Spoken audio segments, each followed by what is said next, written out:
Je vais vous donner quelques explications par rapport aux angles alternes internes et aux angles correspondants. Que ce soit pour l'un ou pour l'autre, on a besoin de une première droite que je nomme D et une autre droite que je nomme D'.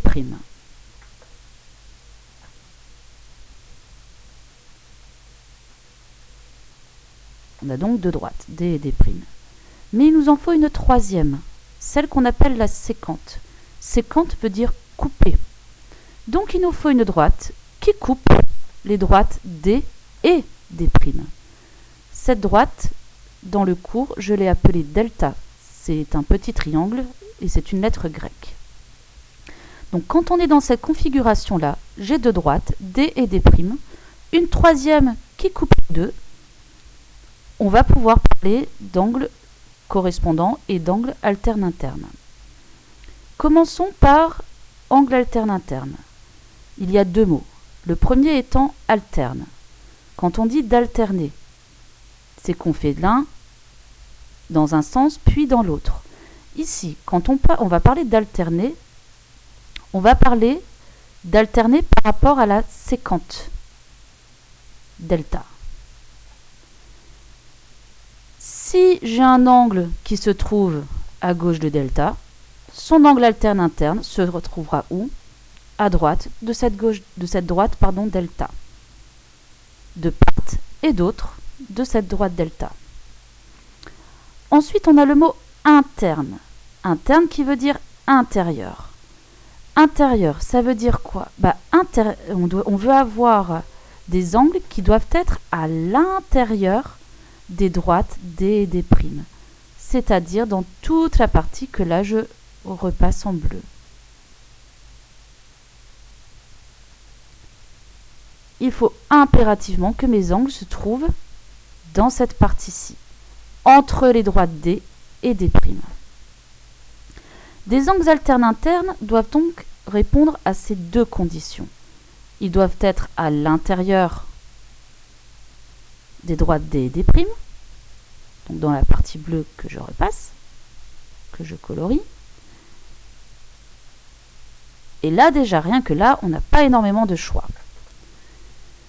Je vais avoir un premier angle, ici par exemple, mon angle rouge. Il est bien à l'intérieur des droites D et D'. Si je veux l'angle alterne interne avec lui, il faut que ce soit un angle qui soit encore dans la partie bleue, entre les droites D et D', mais ça doit être alterné par rapport à la droite delta. Donc je vais devoir le mettre ici. Ainsi, les deux angles que je viens de faire là en rouge sont alternes internes. Il y a une autre paire d'angles alternes internes. Ici en vert, j'ai encore un angle qui est à l'intérieur des droites. Pour avoir l'angle alterne interne qui va avec, je vais me mettre de l'autre côté de la droite delta et je dois rester encore à l'intérieur des droites D et D'.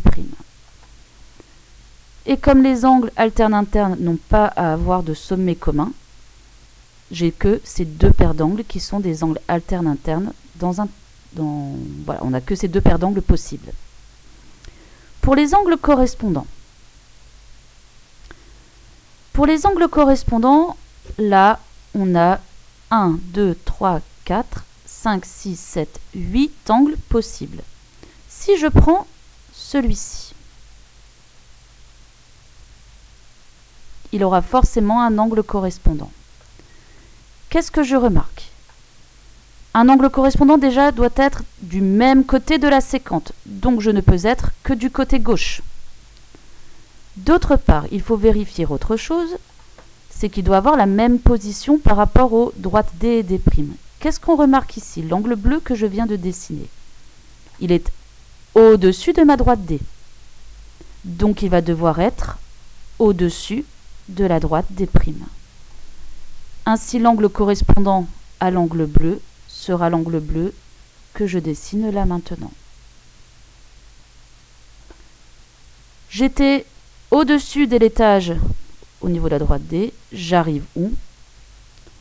au-dessus de l'étage de la droite D'. Si maintenant, je me positionne ici, je prends cet angle-ci, je me situe à droite de la droite delta, donc je dois rester du même côté. Je suis en dessous de D' cette fois-ci. Donc si je monte d'un étage, je vais bien rester à droite de delta, mais je dois rester en dessous de la droite D et obtenir ainsi l'autre angle vert qui va correspondre au premier angle vert. On a deux autres angles correspondants. Si je me positionne ici, l'angle correspondant est à droite de delta, au-dessus de D. Son angle correspondant sera donc à droite de delta et au-dessus de D'. Et on a un dernier cas. Si je suis en dessous de la droite D et à gauche de delta, l'angle correspondant sera à gauche de delta toujours et en dessous de la droite D'. J'espère que cette vidéo t'aura un petit peu aidé. Bon courage et n'hésite pas à me poser des questions s'il y a besoin.